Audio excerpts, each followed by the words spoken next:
Hello, I'm Deidre Osborne. I am a professor of literature and drama and English at Westminster University of London. And I'd just like to start off with, before I introduce Paterson and Duke, with an indication of the extraordinary work he's done, acting, writing, and films and television, to think about this play as the historical play, and the fact that it is much about the age or period in which it is set, as it is a window to the stage of theatre in which it is staged at the time it is first produced. So, the era, the remarkable Charles Ignatius Sancho, which is the mid to late 18th century, which is the subject of Paterson's play, Sancho and Act of Remembrance, brings a distinctive and fresh perspective to the historical play genre. In his poignant, witty, and bittersweet evocation of being brought to Britain, growing up here, and of finding it as a place to call home, but also the changing landscape of who writes which roles and who gets cast in which theatre today. So, Paterson Joseph trained at the London Academy of Music and Dramatic Art, and later joined the Royal Shakespeare Company, where he played in Prose and Cressida, The Last Days of Don Juan, King Lear, and Brutus and Julius Caesar. At the Old Vic, he starred in Christmas Carol, and for the Royal National Theatre, Almeida's Fiction, St. Joe and the Emperor Joe's, and Royal Hunt of the Sun. Paterson's film work includes The Beach, Air Flux, and Wonka, the prequel to Charlie and the Chocolate Factory, which is currently shown. My daughter shortly. About to. Oh, about to. Oh, she saw it on the bus. Yeah, okay. And Paterson's on-screen credits also include That Dirty Black Bag, Vigil, Inside Number 9, Noughts and Crosses, Peep Show, and Greenwing, and the full scope of television series Holby City in Fashion Week in 1990. His writing, of course, includes the monodrama that we're going to hear about this evening, Sancho and Act of Remembrance, in which he plays Ignatius Sancho, touring to international acclaim, and it was originally published by Oberon Books, now by Bloomsbury. And also, he has done critical writing, such as for Art UK, The Outrageous Neglect of African Figures in Art History, which we've given the links towards what motivated the writing of Sancho in the first place, is most fitting. And he has 2 chapters relevant to our subject tonight, Staging Sancho in Britain's Black Past, edited by Gretchen Messina, and a contribution to the forthcoming Cambridge Companion to Ignatius Sancho. His debut novel, The Secret Diaries of Charles Ignatius Sancho, won the Royal Society of Literature Christopher Bland Prize. Paterson is Chancellor of Oxford Brookes University. So, welcome to Paterson. What a load of wonderful things. Yes, it's quite a list. And thank you. Thank you, everybody, for joining us online, and this huge crowd who are very quiet somehow behind you.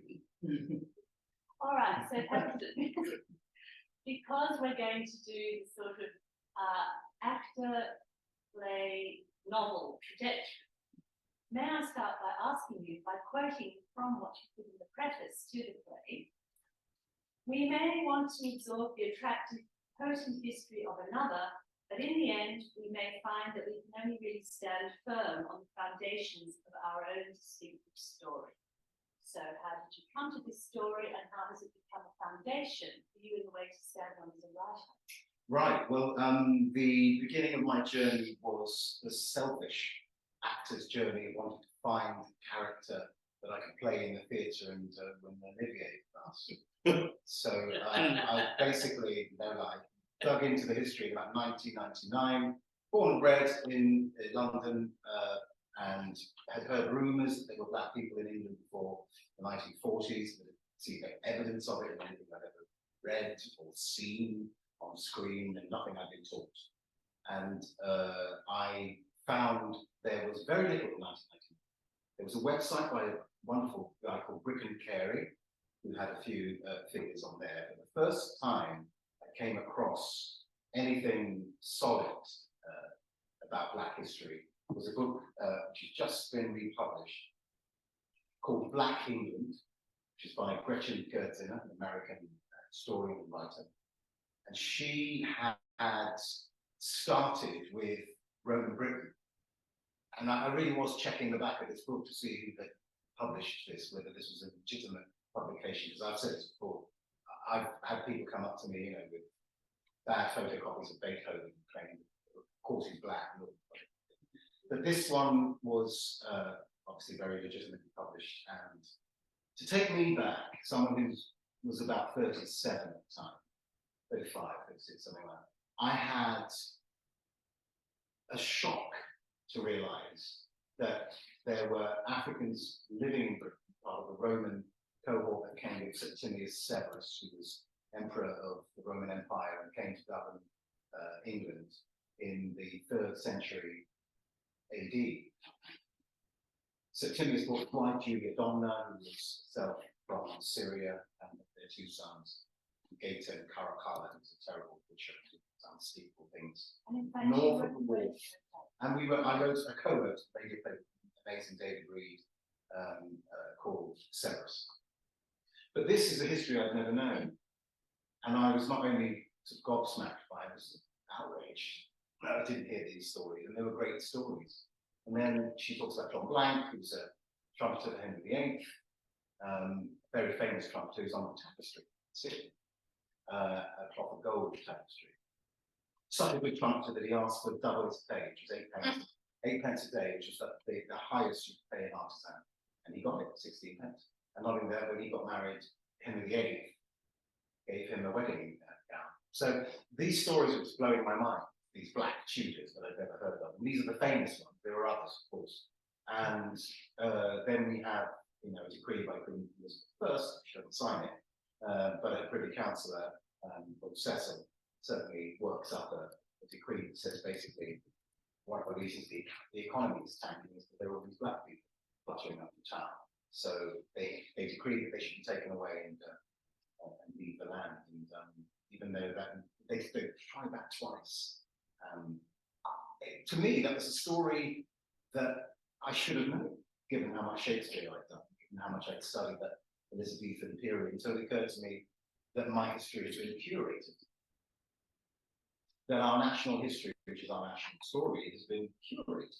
And that led me to continue turning over the book. And I found this wonderful portrait, which if Valerie, if you could show us that image. Yeah. So I don't know how well you can see this. But basically, if you just looked up Charles Ignatius Sancho, you'd see this portrait painted in 1768 by Thomas Gainsborough, who was arguably the greatest portrait painter of the 1700s. There are Reynolds fans who may disagree. But it's painted in Bath, it says on the back, in 100 minutes. And it's pretty quick work.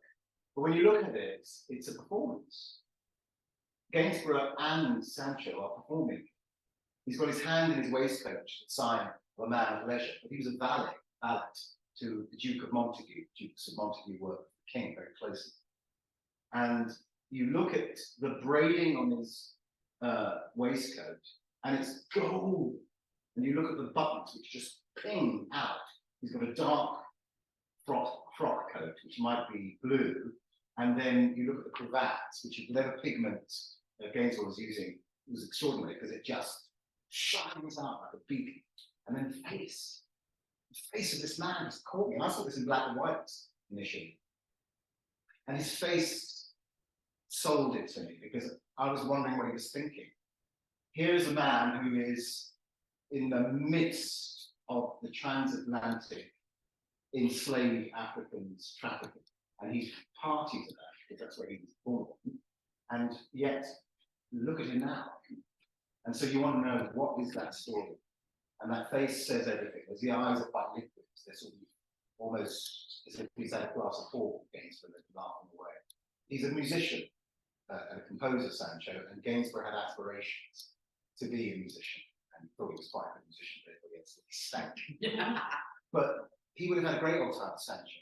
Sancho, by that point, had published, I think, at least one of his works of music. If he hadn't, he was certainly well known. And he published 4 volumes of his dances, cotillions and reels in his lifetime.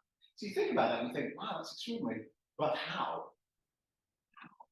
And the how was really the catalyst for saying, I need to tell the story. You can't simply say, look at him, isn't he amazing? And then you think, Bridgerton style. Everything's fine for black people and brown people in those days, which is complete fantasy, of course, which if you know history, you know it's a fantasy. If you don't know history, it reinforces what I often got in America when I was touring, the question, did Britain ever have slavery? Which people laugh at here, and I say, how else would they know? Because their history of us is the same as our history of ourselves. It's curated. We had a bit of slavery, we repented, thanks to the Quakers, and then Wilberforce, and then we blockaded the rest of the villainous Europeans from stealing slaves, forgetting our 250-year history that came before, but we were the biggest transporter of Africans across the Atlantic, bar none. We had the right given to Queen Anne by Ferdinand of Spain to transport Africans. And this story is new to me. It's new, even now, I'm hearing fresh information. And I thought, I've got to tell the story from the inside. I started with the monograph. And how did you come across the letters? How did you go through that process? Which one spoke to you in such a way perhaps informed your creation of monograph? Well, I think the first thing I needed to know was, what was his story? How did he become this man? The preface of his letters, he wrote many, many letters. They were published 2 years after he died, and they were a bestseller. The subscribers, or say them now, people who pre-ordered were in the thousands, and that was a record. And only the first publication, Spectator, beats it. So what's in the beginning of this wonderful volume? Vincent Coretta, who's been collating his letters and editing them for many, many years, has sort of collated them very well. Notes. But the beginning of the book, there's a preface by a man called Joseph Jekyll, who was an MP, presumably in Westminster with Sancho, at his store, grocery store, and grew up and brought his kids up. Joseph Jekyll had written this, that Sancho was born on a slave ship in 1729. He was orphaned by the time he was 2. He ended up in Cartagena in Colombia, was baptized Charles Ignatius there. He was then shipped at 2 years old to live with 3 unmarried sisters in Greenwich, names unknown. They wouldn't teach him how to read. And if you just image online, so you say Google image, other search engines, you will see thousands, if you have the time, certainly hundreds of pictures, portraits of black children holding trays or looking as if they're pets. And that's what they want. Some of them even have collars with their owners' names stamped on. And Sancho would have been one of those kids, ignorant, because that's the best cure for obedience, Sancho says. And so in this preface, then he goes on to talk about Sancho running away from home at the age of 7. And he was found in Blackheath Park by a man called John, Duke of Montagu. Montagu was the right-hand man to George II at that point. He would have been keeper of the king's ordnance, were, fireworks, gunpowder, etc. He was also the later Duke governor of Windsor Castle, so looked after the royal children. This is very close to the king's position, but he believed in the concept of black intelligence. Wow.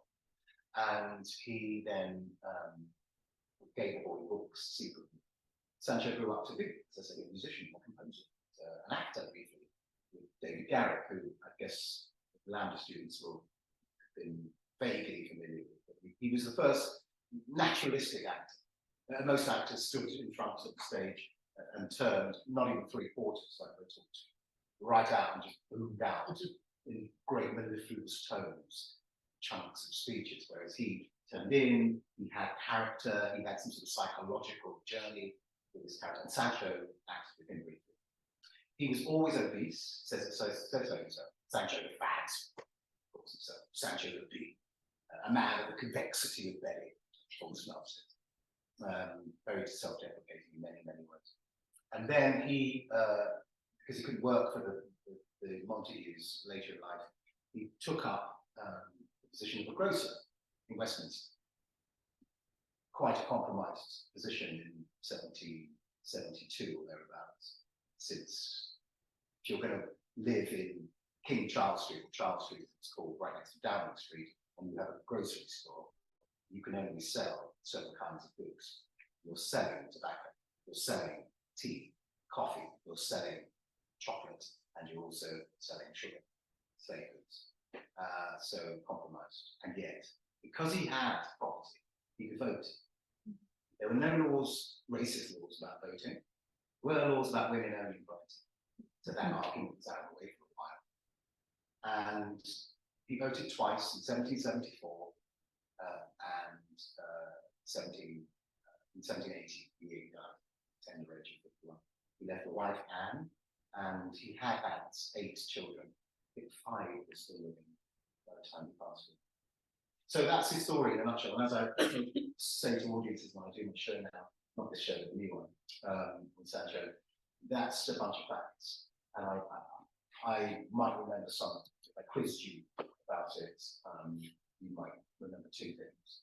So since that's the case, the best way for stories, I think, to stick to our minds, to be interesting, the best way for a life to stick to our minds is via story. And once we know somebody's story, it's sort of indelible, can't get away from it.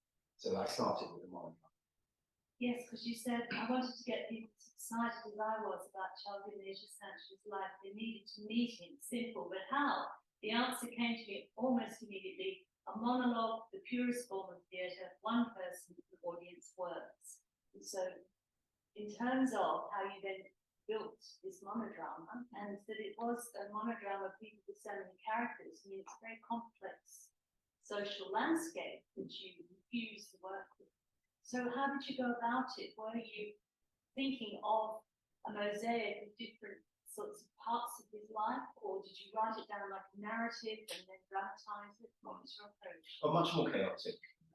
And it took me many, many years, because I had the day job, of course, you know, the acting job. So also quite a large dose of low self-esteem, because I grew up in the 60s and we were treated accordingly in terms of, you know, being an African Caribbean son. We were treated officially as educationally subnormal, or ESN, so it's by the British education establishment. And so you had to negotiate that in some way, that you were always subject to the feeling that you didn't really have what it took. And I imbibed that, of course. Thankfully, I had other outlets, and namely playing truant and Wilson Green Library. Okay. So when I looked at Sancho's life and how I was going to go about it, I didn't really know how to do it, except Kenneth Williams, the late great Kenneth Williams, who's a comedian, actor, and he's a brilliant raconteur. He once did a thing called An Audience With. I think he might be the first televised thing, an audience which talks about his life. I thought, well, wouldn't it be great to meet Sancho in that setting, so that he could talk to us about himself? And so that's where it starts. And it starts, I thought, in the most theatrical setting I can think of, which is 100 minutes in Bath. What would that painting room have been like? There were a dozen people in that room, and he was being painted, and he looked like a lord. They had no idea who he was, but they were all curious about this black man painted in such a way. And he's not really looking at me. He's going, aren't I amazing? I think I look stunning. Perhaps you want to know, and then he comes out, if you like, to talk about his beginnings of life. And that was how it started. And also, he gives suggestions to Gainsborough as to how he should pose. And I wonder if you might read that. Sure, that's a long time since I've seen this. Yeah. In a way, how he wants to come across. Okay. So at this point in the play, I've been, if you like, I have been sort of myself. I come on quite casually dressed to talk about this history that I explained to you about Joplin and discovering in Black England, etc. And then I begin to slowly dress front them whilst I talk to them. So I go over to the corner and I put the frock coat on and start to dress Sancho. And I say, by the way, right at the beginning, right at the beginning, because Joseph Jekyll says that Sancho could have pursued a career in the theatre except for a speech impediment. I think he said an incorrigible impediment of speech, as if that's the only reason that he didn't have a career on stage. But I always gave him a little list because stuttering would have meant it's 3 hours long. Anything else would have been just tedious for the audience to hear me doing some sort of extraordinary thing. So whenever I do the play, I hear it with that list, which is not like the image, which you might hear it. So he says of himself that, in the end, he says, "I'm the valet to the gentle George, 1st Duke of Montagu, of the second pre-issue, and 4th Earl of Cardigan, yes, that coal-black, jolly African Charles Ignatius Sancho." I should of course have liked to add "and actor," but modesty, damn it, honesty, forbids this otherwise flattering acting. Still, we are all actors, are we not, we sitters? For this is no more my true self than our gracious sovereign King George is that icon, draped in gold and rubies, diamond encrusted crown atop his noble feet. Or consider how uncomfortable would be the maxillary repose of his dearest queen, Charlotte, were that his permanent. So I go to all that. And then I walk over towards the portrait and I have a look at it. I say, black people in portraiture are usually depicted in a most particular way, carrying a filbert tray, offering a bowl of fruit, wielding a savage spear. So I was truly gratified when the great artist suggested this very pose, which I pray you all to acknowledge, smacks of just that figure I most resemble, a gentleman of merry England, serene, charming, and utterly Now, I have suggested I be painting holding a book. I am an avid reader, but the painter intimated that that might appear a little vague. If I'd had my way, the book I had chosen, Tristram Shandy by Mr. Lawrence Sterne, Esquire. I wish either my father or my mother, or indeed both of them, as they were both in duty equally bound to it, had minded what they were about when they begot me. How many miles will I walk to hear this tale told by that great spinner of yarns?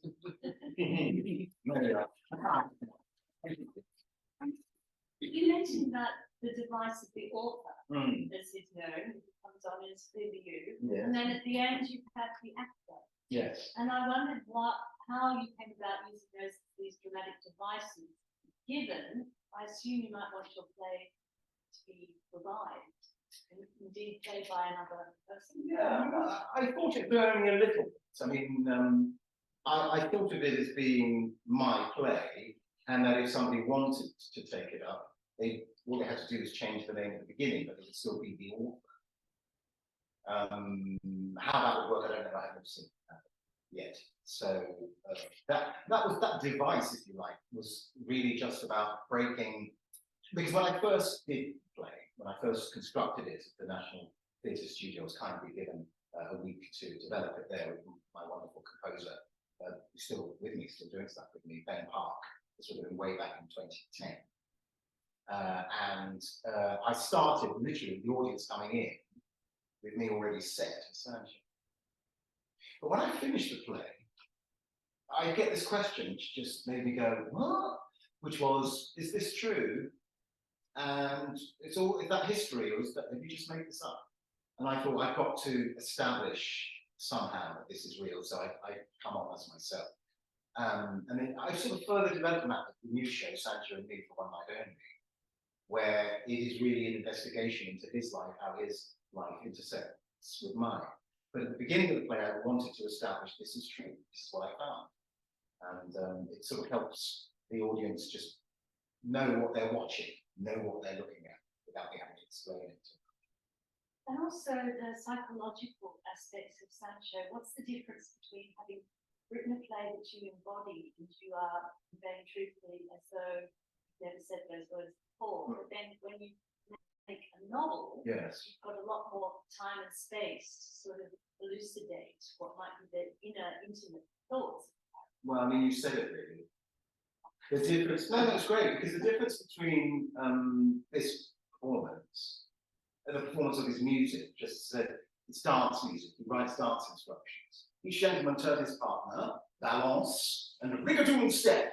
Each gentleman turn his partner the other way, balance, and rigadoon step. This is line dancing, this is instruction. The Duchess of Devonshire's reel is like that, he gives you proper instructions as to what he wants to happen. That's quite public. You also think about, as I said, the portrait as performance of self, and then you think of his letters, which means really he's writing to a public that he knows is not private. It's not, the epistolary art could be, you know, self-confessional, or it could just be sort of information and showing off your erudition, how smart you are. And his Fall Between Two Stools, there's a bit of this is happening home, but there's a lot of commenting on slavery, there's a lot of commenting on art, there's a lot of commenting on the politics of the day, and it's public because not many people could read or write. So if you received a letter, the likelihood is, especially if it's from a family friend, it would be read aloud to the family, by the fireside, by a woman or a man in the house, if they could read. So what was it like? And this is where the actor's obsession really should lie, certainly in my case does lie, is the inner workings of what you could consider to be an iconic figure. So you look at Hamlet and you go, well, now he's an iconic figure. He would have been unknown probably to most of the audience who saw it first, but here Shakespeare does what all brilliant playwrights do, take a big figure and reduce him to human size, reduce her to human size, see why she acted that way. And we can agree with her or disagree with her. He's done this and why has he done that? Maybe we can see the motivation behind the inner workings, the inner voice. And so you hot seat yourself as an actor quite often. Sometimes you do it formally, sometimes you really are just doing it as you're learning the lines. Why can I say that? I'm motivated by that. Again, the intention is what my blockage is, blah, blah, blah. But actually, when you look at it, you just need to have something underneath the subtext. Otherwise, it's just pretty words. So you can say to be or not to be, that is the question. Whether it is nobler in the mind to suffer the slings and arrows of outrageous fortune, or to take arms against the sea of trouble and by opposing enemy, which is fine, poetic, and mellifluous. But if you thought, well, who are you? Well, my name's Hamlet, I'm Prince. And what's your issue? My issue is my mum has just married my uncle. She's not really married my uncle, but my father's only died 2 weeks ago. And now I'm in black, but now I have to wear bright colours for the wedding. It's ridiculous and it enrages me. To be or not to be, that is the question. Whether it is nobler in the mind to suffer the slings and arrows of outrageous fortune, or to take arms against the speed of trouble and by opposing end. And so you have passion based on something, not simply poetry. So I did that to Sancho. What was it like to be this figure, this famous black man, in the middle of the slavery period, in the country that you know is transporting more Africans across the ocean than anyone else? What's it like to live with 3 women who will not teach you how to read, but your brain is fizzing with curiosity? What's it like to run into Blackheath Park, where the highwayman Dick Turpin and his cohorts were hanging about? 7 years old, tiny round black boy, ignorant as anything, terrifying. What's it like to be found by a Jew giving books, and to maybe visit his library, run across Blackheath Park and visit that great library at Blackheath at Montagu House? What was it like to be married to a black woman, probably born here, and Sancho, and have 8 children, live in Westminster, just next to Downing Street, across the road from the Houses of Parliament? What was it like to vote in Covent Garden Square before the clock? The hustings, the public vote. What was all that like? And I sat him down, I suppose, when I was writing this play, but certainly when I wrote the novel, and I made myself sink into him and trying to speak with that voice, which is why it's very different, I think, in tone to the play, which, as I said, is part of the things. Well, one of the really, I think, things shared by both play and novel is this remarkable paternalism and love for his wife and concern for his wife. which is unusual for men at that period to narrate in any form. And it's really quite intimate, and it's of course in the letters. And I wondered if you might just read a tiny bit when she's going to be in childbirth. Sight reading, young people. You're watching sight reading. And and then if we go to the play and have a look at what you've done when they first met. Oh, that's interesting. This is a letter. This is a letter to a lady called Lydia Leach and his son Billy. The novel actually is directed towards is about to be born. Actually, it's 16 days later before he born, 1775. This is October 4th. And Lydia Leach was a milliner in Bond Street, and obviously a close friend of Sancho's. He says, "Mrs. Sancho is yet up. If I pray at all, it's for the blessing of a happy moment, with little pain for her. As to what she brings, I care not about its sex. God grants safety and health to the mother, and my soul and lips shall bless his holy name. We cannot remove until Mrs. Sancho is up. The house will not be ready till towards Christmas, which is not the most desirable time of the year for moving, but we must do as we can, not as we would." I mean, you see by that, I just threw that at me, but this is the thing about the fact that my novel in particular, I mean, the play has struggled to get a foothold in the UK, found its home in America first, because people were saying we were living in a post-racist world. And then the novel, when I finished it, the first big magnificent draft in the end of 2020, during lockdowns, I had a bit of time off, a lot of us did, was rejected by every publisher in the UK. And I never read reviews. I haven't read reviews since 2001 because I just think, why? I don't know who you are. I don't know what you need. What's happened to you before you sat down there and watched this play and ripped me apart or praised me. And so I asked for all the letters, and all the letters that came to the publishers are basically saying it doesn't read as being authentic. Why? Because Sancho's articulate. Oh, so the victim has to be the victim, and if he can't see the victimhood, then he's not authentically a victim. And we're living in a post-George Floyd world at this point, and Black Lives Matter world, and the publishers are going that extra mile to have authentic Black voices. So it's interesting. When you are able to articulate what's happening to you, that humanizes you, in my opinion. And we can have monolithic numbers about how many people transported across the Atlantic. If you hear one story in detail, you will know the whole by that one story. If you tell me about the Holocaust, I get it, I understand, it's terrible for the Jewish people, the Gypsies, the gay, the Black people. But of the 6 million Jews who died, if I don't have a story that can be told, it's a monolithic number. And so that's what Sancho means, humanizing. One of the things you don't get from victims is love and romance and commitment to family, particularly Black figures in history. It's all about the issue that's weighing heavily on how can they escape slavery. Even when they made the film of Dido Elizabeth Bell's life, which isn't particularly, I'm not a fan of, it was all about whether she would be accepted. I mean, God, so many other things happening, she was probably more concerned. There we are. And Sancho's expression of love and commitment to his family and to his wife is exceptional for any man in the time, but incredibly exceptional for a Black man writing about his life. And someone who wasn't raised seeing any of that. No, it was this really cold, cruel system. So therefore, I wanted So, any students out there, what's brilliant is that you can learn, unless you have dyslexia, if you have dyslexia, then you've just got to do the work that most of my friends who had dyslexia or artists and actors did, which is just, you're going to have to just drill. You're just going to have to look at stuff and record stuff and hear it back that way.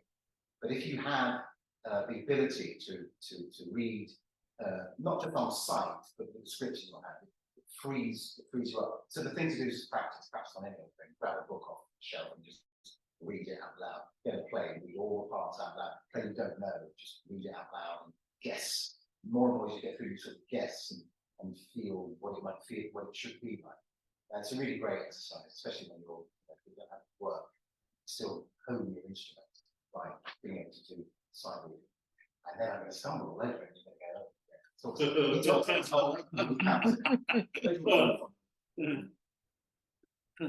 okay. So this is Sancho meeting Anne Sancho and Osborne for the first time. And I think this is a dance that I've imagined at Hyde Park because, obviously, especially foreigners who go from these black women dancing Negro frolics, they often call them Negro hops. And there are a lot of taverns as well where this happens. There's one on Fleet Street, the Morning Chronicle, which is a paper of the day, detailed. Never talked about the music, just said that they were dancing. What's the music? Or the instrumentation? Who was in the room? Never spoke. So I imagine them in Hyde Park all the way. And Sancho's loving it. He's sort of really doesn't know much about the black community as such. He lives a really strange life. He's overeducated to be part of the slave class, of the working class, who were also not encouraged to read and write. Start reading and writing, start having ideas. And he was not really part of the upper classes that he was serving. So here's this black community seeing, and he says, I look smart about me to find me a partner worthy of the occasion. Don't fret, madam, you're safe this time. I chanced to see my old friend John Osborne in the company of a young maid whom I had never seen. He had told the sister, I recalled, and by his behaviour toward her, I knew that this must be his darling. I make no further ado. Sancho is nothing, not decisive. And a say a dance with pretty creature. She refused. At once shy, at once proud, she regards me. Of you, Ignatius, I have heard much from my John, and were it not for his assurance that you possess all the attributes of a gentleman of honor, I would fain turn aside and refuse you as a modest maid. I was aghast and intrigued. And with so many messages coming in, I tell you what you could do. You could put it on. Mm-hmm. Here. What about here? Right up here. Yeah. And you can click on that. No, this one here, the double barrel. There. Yeah. Click on that. Mm-hmm. Have you? Yeah. Oh no. Click on it once. Yeah, there. And then go focus. And then click Do Not Disturb. Thank you. And we will not be disturbed. Thank you. Very much. The modern era. Back to the 1750s. I was aghast and intrigued. Know this of me, dear lady. I only lack your hand in dance to make of me perfectest gem in Christendom. Then take this of me and be thou perfect in time. With that, she steps her to me and proffers her delicate hand. She bowed and blushed. I wondered and adored. And that very day, our minuets began. Dame Sancho.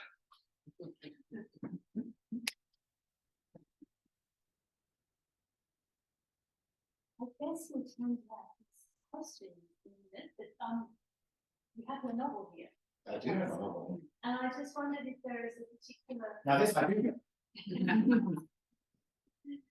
If there is a particular part of the novel that you found was the most challenging for you to write, and how you got through that, because you would be using different techniques, I imagine, in terms of thinking grammatically and how you're going to stage the character, and if a problem comes up, what you're doing physically to work through it, in terms of being a play, but when it's sort of on the medium of the novel. Yeah. Well, here's what I think. The novel is perfect form of storytelling. I mean, I challenge the oral tradition with that, because if you have someone who's telling a story, but they tell it differently each time, then that sort of shifts a thing, whereas a novel is fixed and perfect and curated by that writer. Not only that, you also, once you start reading, as you'll see, you're looking at somebody reading. So now you're watching their breathing, even though you're not aware of it, you're watching their facial expressions, you're reading as human beings do, reading relaxation, you're reading tension, you like that person, you don't like that person. You're reading all sorts of things. When it's the hieroglyphs on a page, and if you can decipher them on your own in your room, that's perfect. By saying, you know, a word, like just grab the word randomly.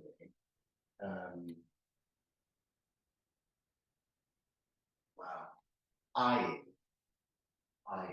You're thinking about what that person was doing when they were eyeing someone, and how that felt and what that must have looked like. It's a picture in your head. And if it's, say, Oliver Twist or Jane Eyre, it's fixed. There isn't a director of photography putting the lights in the right place. There isn't a casting director saying, I'm going to cast her because she's very famous, or I'm going to cast him because he looks like the sort of Rochester in my head. It's perfect casting when you're reading. And it's like words dropped into your brain directly from the writer. Nothing else is in the way except the limit of your imagination. So to me, it's perfect.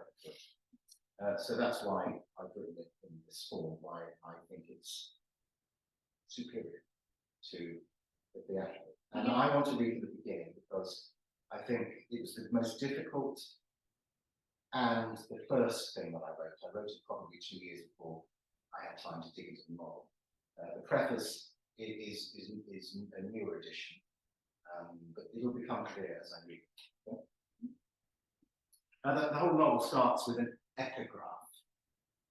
If you adopt the rule of writing every evening your remarks on the past day, it will be a kind of friendly tete-a-tete between you and yourself, wherein you may sometimes happily become your own monitor.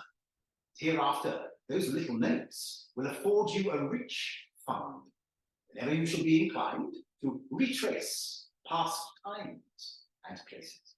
Charles Ignatius Sancho, 1729, 1780. Prologue, 1775, 46 years old.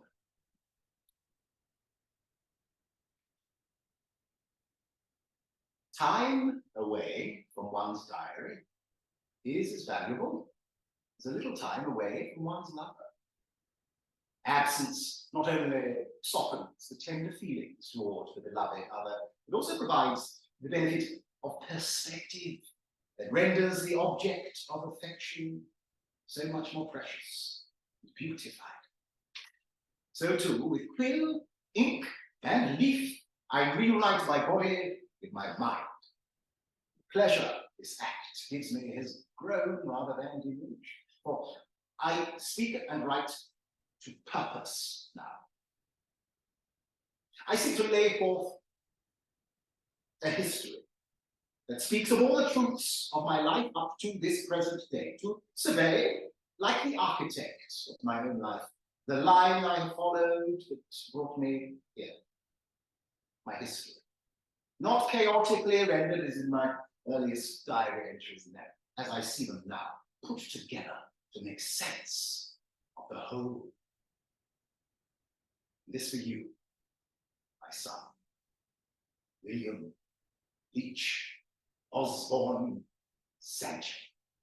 Born last Friday, 20th day of October, exactly at 1:30 in the afternoon. My second son, my only living son. I will speak to you as you will be, as I see you in my mind's eye, when you will find these pages carefully concealed in my old room, Windsor Castle. I speak to Billy, Jacob. The instructions for finding these will be given to you before I pass. I know with a certain knowledge that I will not live to see you with man's estate. So here am I, addressing the man, Billy Sancho. know thy father, and forgive him. I will not stint on necessary detail, but have no time for flights of fantasy, nor anecdote, not pertinent to my aim, neither, which is no less than to render the truth of a complex web of a life which in many kingdoms, so it seems to me presently, I'm now a shop owner. But hold, enough, I gallop ahead. I must grasp the reins of my memory more firmly. Now, much of the following comes from my diary entries over the years. I will record my retrospective interjection, and these may be useful in aiding my reading to navigate the story of your father's life thus far. This rendering may benefit older Sancho too. In time has eroded precision and recollection, even the most momentous twists and turns of a long life. Now, I began writing a diary in earnest at the age of 17. Those pages will appear as I see fit. For the present, I will begin at the beginning. Book 1, Chapter 1, in which Charles Ignatius Sancho relates his early life. 1729. Origins.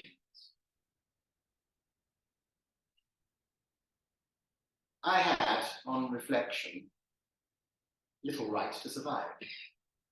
Born on a slave ship, crossing the Atlantic Ocean on what is quaintly described as the Middle Passage. I now say a slave ship is neither in a passage, nor does it navigate the middle of anywhere. It sailed straight to the heart of hell. My future articulacy would have astounded my master, standing a safe distance from the helpless African girl of unknown origin, a daughter of Eve from somewhere along the Guinea coast. Neither would have occurred as a possibility to my terrified boy father, traumatized by the last day's events, near paralyzed, emasculated by fear of the unknown. In contrast, his wife, my mother, is simply, luckily, lost in the bewildered agony of a painful breech birth. Lucky to be together at all, these child parents. Captured and sold as slaves, I would guess, by a rival tribe's chief. The human spoils of war. Lucky. A charnel house, black flesh, cramped, rank with rat droppings, and the spillage of 1,000 filthy slop buckets.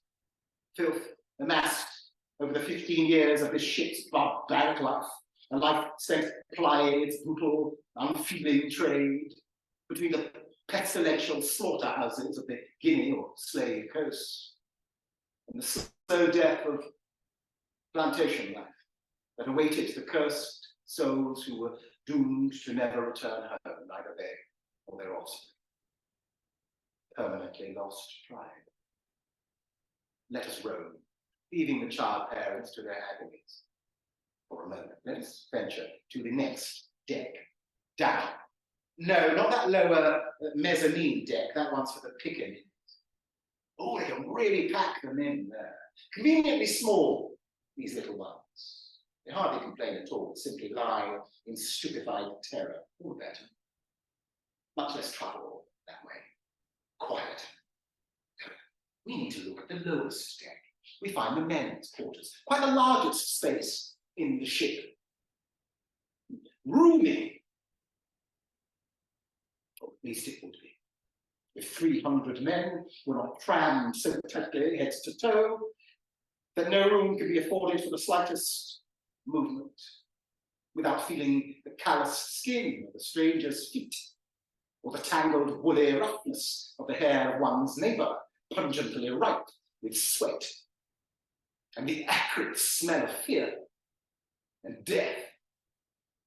The rhythmic rolling of the ship, accompanied by the groans of hundreds of men who cannot speak nor understand each other's languages.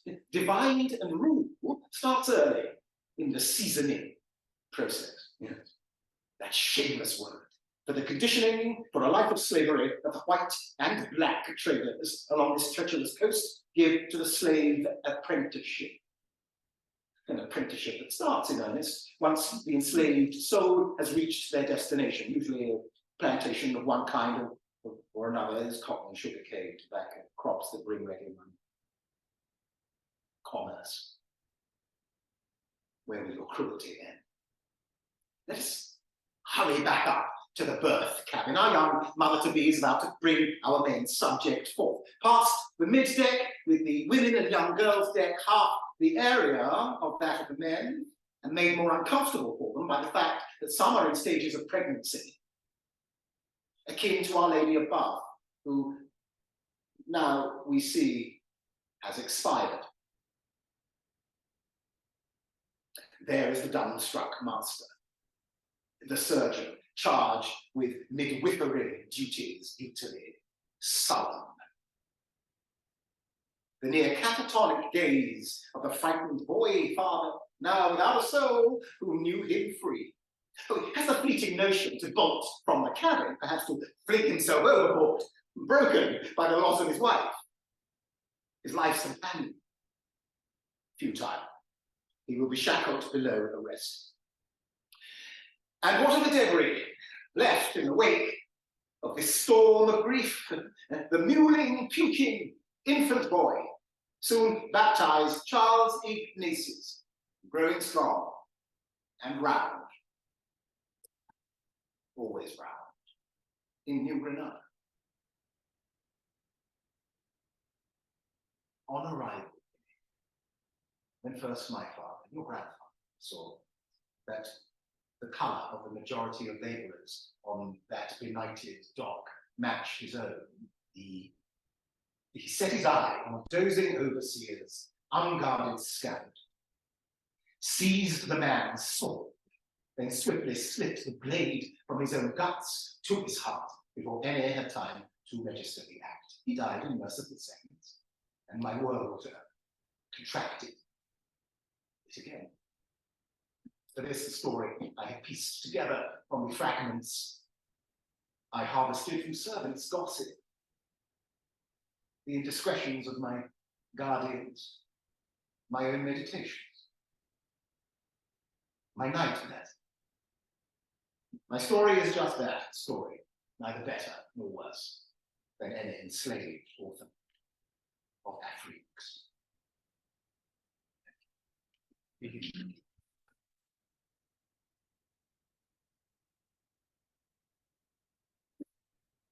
So, you say that you always choose that to read because it is the salutary way reminder that then a lot of the book has survived as humour and laughter or dignifying it. Humanity, yeah. As he said at the last at the end of his letters, humanity. Humanity must comply. And if we can find a human being in that whole story, then we have a chance of understanding. And, you know, we don't survive. Even if you think about African Caribbean people, you're not surviving slavery. You wouldn't be around now if we didn't have humour and love, laughter, and sense of joy, and wanting to live. And that's why I call his music militantly joyful.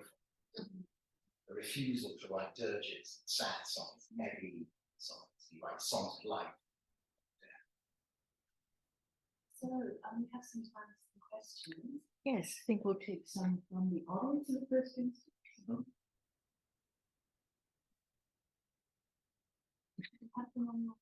I've got a couple that were given to me in advance of this event, and one of them was your next or your current piece of work is about the correspondences between yourself and Sancho, yourself as a creative, an actor, an artist working now, and this man from the past. And the question was, what have you discovered about where those two interface? Yeah, I mean, loads.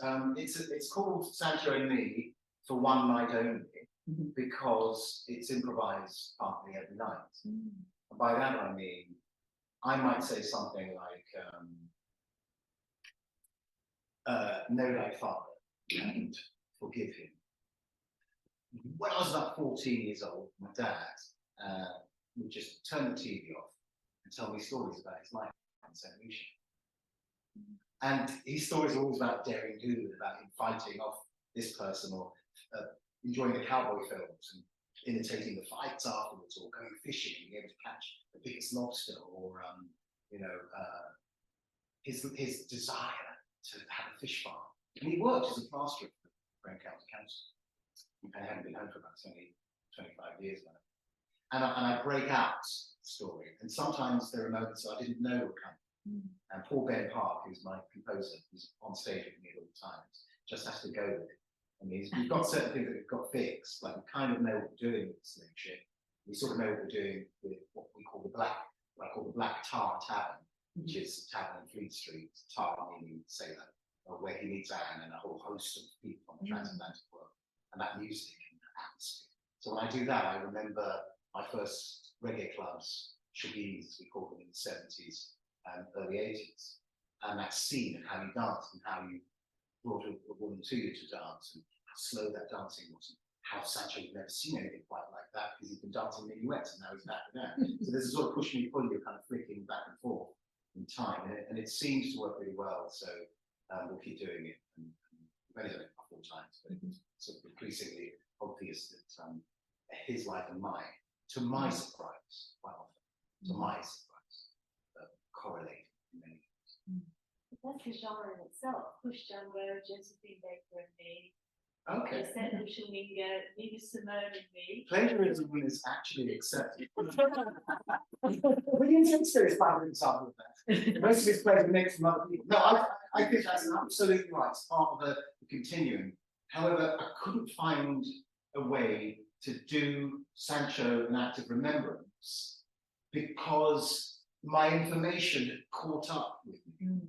Like the things I know about British slavery, I didn't know. For example, I always presumed, because Sancho landed in Colombia, which is Spanish America, in 1729, that it was the Spanish who had transported it across. And I had never heard of this thing that's called Asiento de Negros, which is the Queen Anne's contract with Ferdinand to transport Africans for Spain.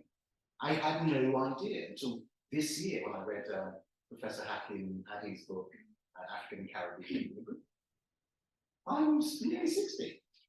And new information comes out. So everything that I've learned comes with me, everything that's happened to me, everything that's I've learned about Sancho, because more information keeps coming out all the time. That it's sort of adding to the richness. So that play will probably, if I keep doing it, will never end in its sort of discovery of self and him and how they allied. And it stopped Sancho being this iconic figure on the wall, unfortunately, in National Gallery of Canada in Oxford. And just go, oh, isn't that great? Because it sort of reinforces that ridiculous question. I say, I hear it. Did Britain ever have slavery? Oh, look, yeah. You know, there's a thing about, and it's our history too, by the way, that we don't know. I'm not blaming the Americans at all. It's the first time somebody honestly asked me that question, because I hear it here too. So yeah, the play will evolve as I evolve in my understanding. And play was, the original play, monodrama, was what it was, an introduction to Sancho. There's also a living legacy or archive in itself. Of my journey, yeah. And there are two versions, of course, as you say. In the first version, and we have a question over here in the room, but in the first version, right at the end, because a friend of mine who read it said, oh, there's way too much history in this path, but nobody wants to hear that, it's boring. Cut out the folk stuff that everybody knows. And he wasn't being, negative, he just thought it's boring, so I know that. But he was a rarity, and I learned that later, that actually the vote is the big deal, because having been born when he was born, the fact that he put his hands up for the proto-abolitionists, the early days, 1780, Charles James Fox, it's a massive deal. And weirdly, none of the flats, two flats, there's one on what is now King Charles Street, the corner of the Foreign Commonwealth office is on the corner there, right? And then halfway down the street, there's a flat, high up on the wall, you'd be quite pushed to even see it if you didn't know it was up there. And it said he's a grocer and an abolitionist, etc., and had a shop there, mentioned the vote. And there's another wall of Montagu House in Blackheath where Sancho probably got his books from. But the only surviving wall, it's quite a large flag. Again, mentions all sorts of things, doesn't mention the road. It's just funny. Probably because those people putting out said, well, that's obvious, isn't it? These people putting it out. But no, history isn't obvious. And it's always adding to itself. That's the only man tells it. The Whitehall plaque is only about 5 years old, isn't it? I'm sorry. The Whitehall plaque is only about. It's quite. No, the Whitehall one is older than the one in Blackheath. I wasn't. I think everything else where I think it'd been done by the time I got into Sancho, maybe 99 or something.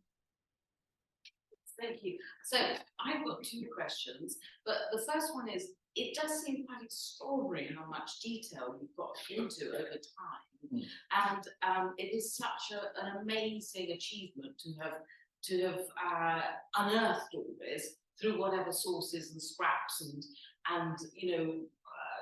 I don't know, you know how much you've done, but it really is very powerful and speaks to us, and thank you very much. But I just wondered whether this has triggered other people doing similar sort of stuff. So that's my first question, because it'd be great to have that joy in less of the kind of everyone's a victim, isn't it hideous, and more, wow, this is all sorts of history that we didn't know, and therefore, as you said, very cleverly, it shows how much history is curated. We always know that history is written by the victor, but you know, it's kind of more than we ever imagined has been buried. So I wondered if it had triggered other people to do that. The second, I've got such a short-term memory. I'm going to answer that first. Go on, and then let you ask Yeah. second.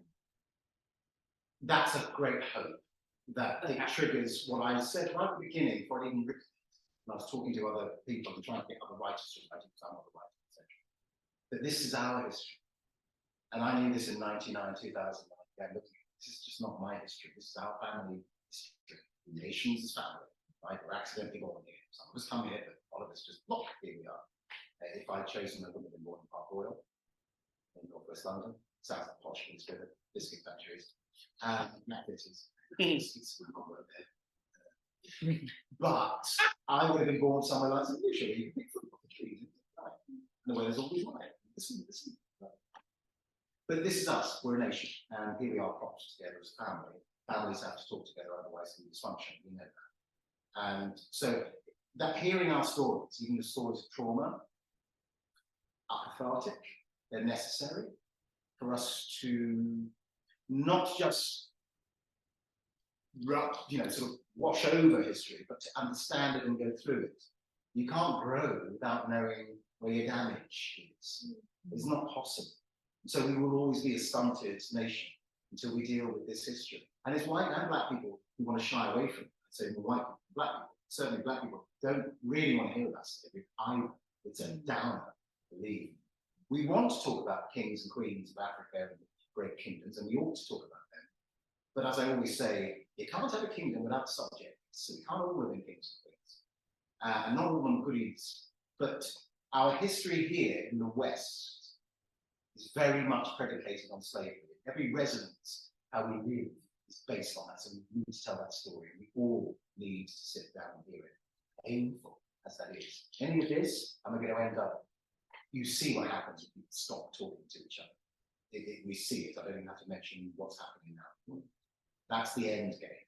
If you stop talking and listening to each other's stories about what happened.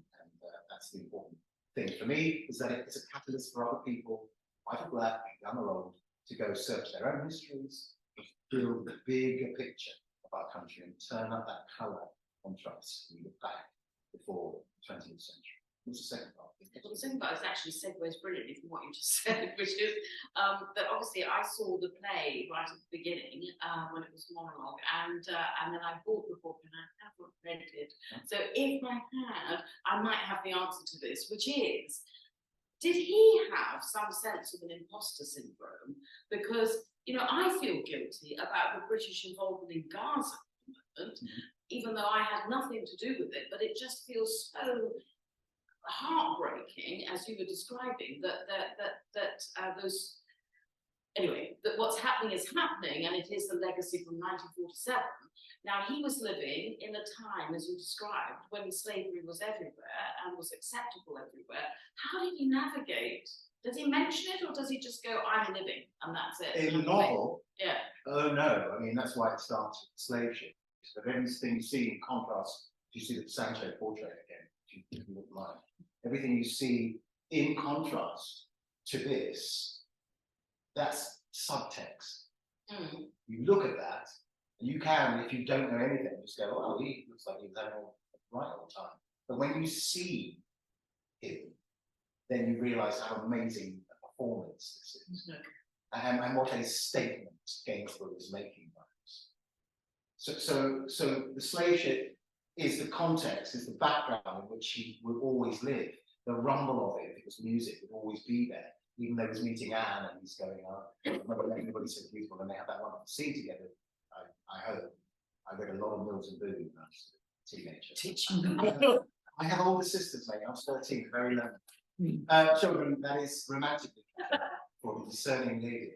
And I think that everything that happens to him has that rumble underneath. It's like, Westminster's built onto the boggy swampland, but even the Abbey, which looks like it's so solid, is built on boggy swampland, thorny island, as they call it.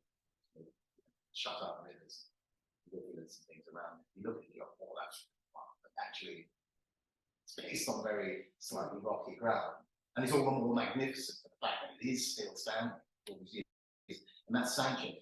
He's saying, yes, all of that is going on. All of that is true. And I will live. Thank you. That's great. I'd just like to point out that Sancho and Act of Remembrance is published by Bloomsbury, and together with The Secret Diaries of Child Ignatius Sancho, which is published by the amazing charming Lutter's Dialogue Books. She is the only black woman in this country who's on the board of a global publisher. And the only publisher who knew what I was writing, took the book immediately. And both are available in paperback from Waterstones and other independent bookshops, and also to order from bookshop.org and Brackets. Do, but if you do go on Amazon, it's on Audible, and if you are Amazon Prime member, you get it for free. I have no idea how I get that. So you don't even have to read it; you can just listen. So got the half back. Oh, I'm just doing it. yes, yes. Warmest thanks to Paterson and to everyone here for joining us with this Society for Theatre Research. Heartfelt gratitude to everyone, and especially to you for sharing sparkling and spellbinding thoughts, and in an act of remembrance to the force.